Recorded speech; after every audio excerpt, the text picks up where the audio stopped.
Greenworks battery chargers use LED lights to clearly show what's happening during the charging process, and understanding those signals can save you time and frustration. When you place your battery on the charger, a blinking green light means charging is in progress.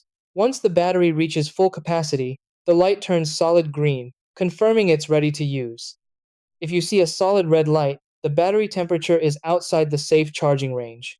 This usually happens if the battery is too hot after heavy use or too cold from storage. Charging will pause automatically and resume once the battery returns to normal room temperature.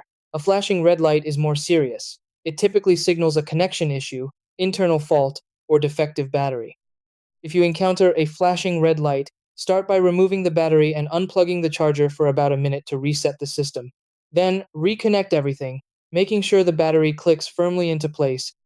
Inspect the battery for cracks, swelling, or visible damage, and clean the metal terminals on both the charger and battery to remove dirt or corrosion. Also, test the wall outlet with another device to rule out power issues.